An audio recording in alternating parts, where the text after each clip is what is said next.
San Juan. Maniwala ka sa akin. Kabisado ko lahat ng kalsada ron. Madam Chair, it seems that the entries in the birth certificate of Cassie Ong are it's quite questionable, no?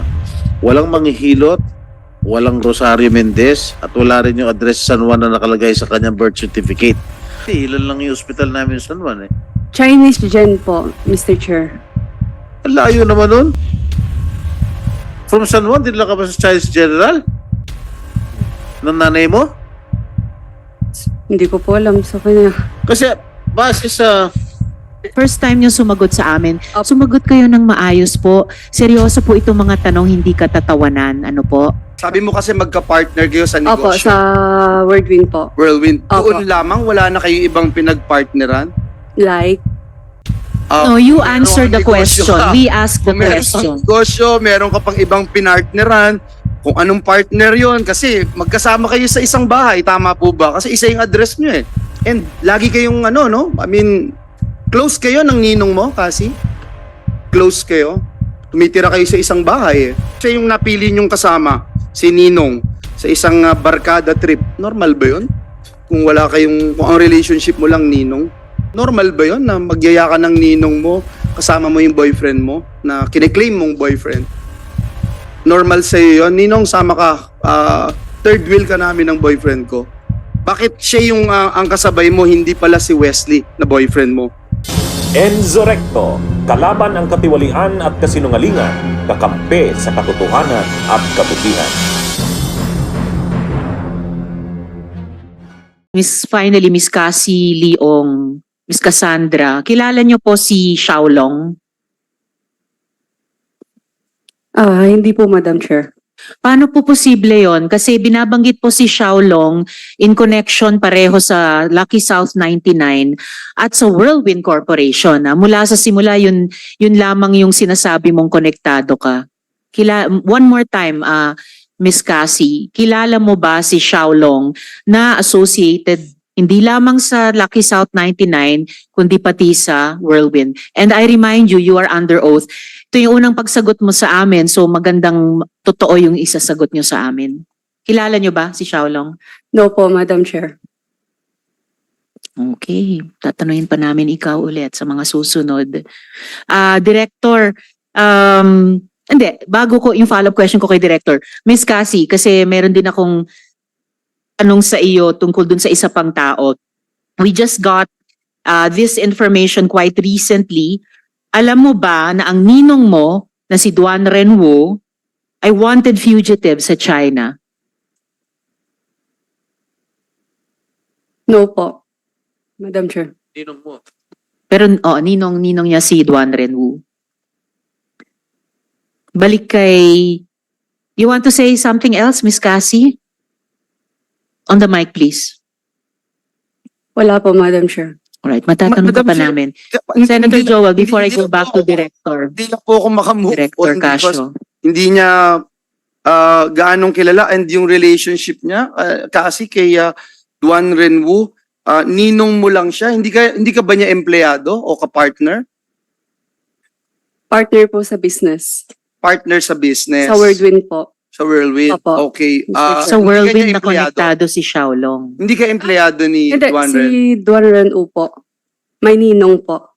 Bukod kay ninong mo na si Duan Renwu na tinatanong ngayon ni Senator Joel, yung Xiaolong na inulat ng PAOK sa Cebu ay konektado din sa Lucky South 99 at saka sa Whirlwind Corporation.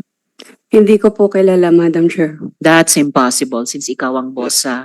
So kasi Whirlwind. Senator Joel. my question lang is dun lang sa Whirlwind kayo magka-partner ni Duan Renwu? You mean which? Sabi mo kasi magka-partner kayo sa Opo, negosyo. sa Whirlwind po. Whirlwind. Opo. Doon lamang, wala na kayo ibang pinag-partneran? Like, No, you meron answer kang the negosyo question. ka. We ask the Kung meron kang question. negosyo, meron ka pang ibang pinartneran, kung anong partner yon kasi magkasama kayo sa isang bahay, tama po ba? Kasi isa yung address nyo eh. opo. So, Tama okay. po. So, For sure. hindi ko iniisip na magka-partner kayo, partner-partner, dahil kagaya ni Alicel, hindi ko iisipin yon. But Other than that, ng Whirlwind, may ibang partner pa kayo ni Duan Renwu?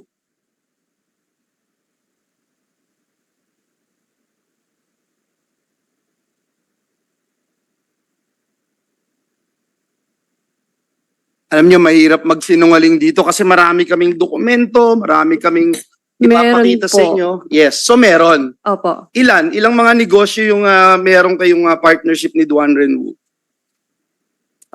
Mr. Chair, can I check it po? Can Sige I lang. double check Okay, po? sige, mamaya na lang Cassie, no? And lagi kayong no? I mean, close kayo ng ninong mo, Cassie? Close kayo? Tumitira kayo sa isang bahay Opo. Close kayo. Mm. Ano yung relationship mo kay ninong Duan Ren mo? Magkasama kayo sa mga trips. For example, magkasama kayo sa trip sa Taipei. Natatandaan mo yun? Kasama si alias Alice at si Sheila. Natatandaan mo yung trip na yun? Opo. Question ko lang, bakit siya yung napili niyong kasama, si Ninong, sa isang barkada trip? Normal ba yun? Kung ang relationship mo lang, Ninong? Mr. Chair, speaking of Taiwan po, parang Chinese New Year po yata yun. Yes. Opo, tapos nag-aya po yung boyfriend ko, si Wesley Go, na pumunta po sa Taiwan. Tapos po niyaya ko po siya. Kaya nga, ang tanong ko, hindi ba, normal ba yun na magyaya ka ng ninong mo, kasama mo yung boyfriend mo, na kiniklaim mong boyfriend? Normal sa'yo yun? Ninong, sama ka, third wheel ka namin ng boyfriend ko. Hindi lang naman po kami, Mr. Chair. Kaya nga, normal Opo. ba yun? So, normal sa'yo yun? And Chinese New Year's, tayong mga Pilipino, I'm sorry, hindi ko alam kung you're a real Filipino, hindi ka magse-celebrate ng gaya ng Chinese New Year nang hindi ka super close sa isang tao. Is that correct? You mean sino po yung hindi ko po? Si Duan Renwu. I'm talking about Duan Renwu. Close ko po siya. So close kayo talaga. Opo. Again, hindi mo alam, sabi mo that international fugitive siya, hinahanap siya, wanted siya sa ibang bansa, pero tumitira ka sa the same house with him. Yes po, Mr. Chair. Ang dahilan at sabay kayong umalis noong June 11, bakit hindi mo kasama si Duan Renwu? Bakit siya yung ang kasabay mo, hindi pala si Wesley na boyfriend mo noong June 11? Noong June 11 po, travel po going to Singapore po. Yes, bakit Opo. hindi si Wesley ang kasabay mo? Bakit si Duan Ren? Nagkaayaan lang po. Si Duan Renwu, alam mo na isang dating police officer, Chinese police officer, alam mo po yun? Yes po. Marami ba siyang tauhan na Chinese military officials na nagpunta rin dito sa Pilipinas? Sa pagkakaalam ko po, wala po. Meron po kasi, no, marami pong nandito at sila yung tinuturong notorious dun sa mga torture chambers, mga kidnapping at mga crimes that committed here. Bakit ka nasa Malaysia nga pala, Miss Cassandra, with the Guo siblings? Kasi hindi ka sumabay sa kanila papunta doon, di ba? Tama po, Mr. Chair. Bali po si Wesley Go po, nag-message po siya sa akin na magta-travel po sila going to Malaysia. Sinabi niyang tatakas sila. No. Hindi mo alam na tatakas si Sheila at alias Alice at si Sheila patungong Malaysia? No po, Mr. Chair. Sige po. Madam Chair, I will not take the time of our colleagues. I will just propound my questions later. Thank you. Quick follow-up question kay Miss Cassie. Sina Wesley Go at si Huang Ziyang ay nag-link up sa Hong Kong ngayon? Hindi ko po alam, Madam Chair. Or nasan ngayon si Wesley Go?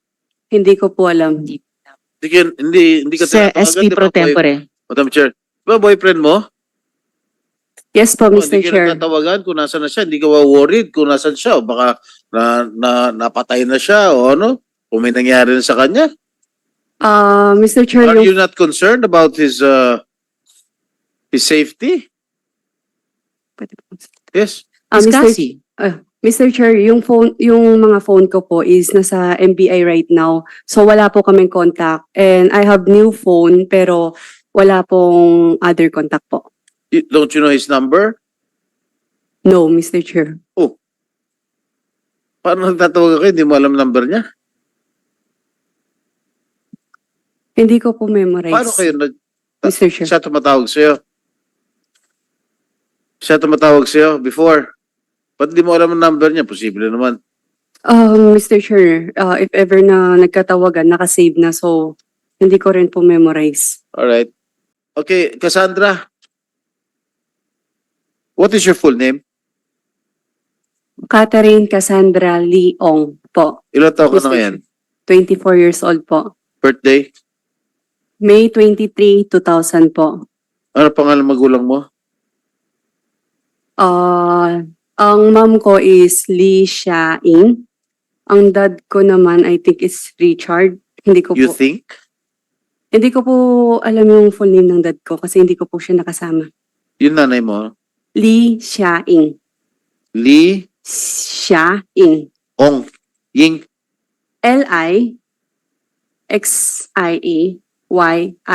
Okay, saan ka pinanganak? Sa San Juan, Manila po. Ha? San Juan, Manila po. San Juan, Opo. Metro Manila. Opo. Kailan, kababayan pala kita. Kailan kayo tumira sa San Juan? I think since until 2, 3 years old. Hindi ko po maalala. 2001. Since nung doon ako pinanganak, I think po. Tapos, lumipat kami sa Binondo. Saan ka nakatira ngayon? Ngayon po, doon sa bahay sa Porac po. Bago ako umalis ng bansa. Sino kasama mo sa bahay mo? Si Ninong po. Doon sa bahay sa San Juan, may naalala ka Sa San pa? Juan po. Ha? Saan pong bahay? Sa San Juan po, Oo, Mr. Chair? may naalala ka pa? Bahay mo sa San Juan? Hindi mo alam kung saan ka pinanganak doon? Paano ka pinanganak? Hindi mo Hindi alam ko kung po paano alam. ka Ibig pinanganak? sabihin sa ospital ba, sa home birth ba, sa Comadrona? Sa Madrona, tapos dinala po So sa hindi sa ospital. ospital. Yun ang- Tapos yun ang dinala po sa gusto kong ospital, tanungin. Mr. Chair. Hindi ka sa ospital pinanganak. Hindi po, pero dinala po sa ospital. Ano ospital? Wait lang po. I-confirm ko ulit yung address ng ospital. Kasi ilan lang yung ospital namin sa San Juan eh. Chinese Gen po, Mr. Chair. Ang layo naman nun. From San Juan, dinala ka ba sa Chinese General? Ng nanay mo? Hindi ko po alam sa kanya. Kasi base sa... Miss Cassie, alam ko first time mong humarap sa committee namin Opo. kasi nagmagandang loob kami sa doktor, no? Opo. Ng House of Representatives na nagsabing bumagsak ang blood pressure mo, kailangan mo ng 2-3 araw na makapaghinga sa ospital. Pinagbigyan po namin yon. First time niyo sumagot sa amin. Opo. Sumagot kayo ng maayos po. Seryoso po itong mga tanong, hindi katatawanan. Ano po? Miss Cassie. Opo. Alright. Yes, Okay. Mr. Tempore. Thank you. Thank you, Madam Chair. Base sa record ng birth certificate mo, pinanganak ka nga sa San Juan. Ito. At kasalukuyan, mayor ako nun. No San Juan. Alright? Pinanganak ka through hilot by a certain Rosario Mendez. Alright? Nakalagay dito sa dito sa certificate of live birth mo. At ang address na nakalagay ay 347 P. Mendoza Street, San Juan. Okay. Alam mo, matagal akong mayor doon, 7 na taon eh. Naalala mo anong barangay itong P. Mendoza Street? Hindi po, Mr. Chair. Okay. Inusisa at pinagtanong ng aking mga staff sa mismong barangay at sa mga residente na kinasasakupan nung sinasabi mong address na 347 P. Mendoza. Yun ay nasa barangay Ermitanyo. Kung may ganong address na nag-exist noon pa man. Ngayon, wala na raw ganyan house number, maski noon pa. Ngayon kasi, naging 2 digits na lang yung house number, pero ginagamit pa rin ng mga residente ang lumang 3-digit house number sa PB Mendoza Street. At wala rin nakakakilala na sinasabing manghihilot na nagngangalang Rosario Mendez. Alright? And also, I'd like to point out, Madam Chair, that the place of birth indicated in the certificate of live birth of is 345 P. Mendoza Street. Wala pong ganyan address o house number sa San Juan. Maniwala ka sa akin. Kabisado ko lahat ang kalsada ron. Madam Chair, it seems that the entries in the birth certificate of Cassie Ong are quite questionable, no? Walang manghihilot, walang Rosario Mendez, at wala rin yung address San Juan na nakalagay sa kanyang birth certificate. At isa pa, nung mayor ako ng San Juan, libre panganganak doon. Hindi kami gumagamit ng manghihilot. Libre panganganak doon sa mga health center. May kulanong salita na ang ibig sabihin dito ay ang pagkakaisa. Bunyog Party List. Halika na, Bunyog Party List ka na. Halika na, Bunyog Party List ka na. Sa susunod, ang atinang suportahan, Bunyog Party List, nagtataguyod ng katotohanan, lumalaban para sa bayan.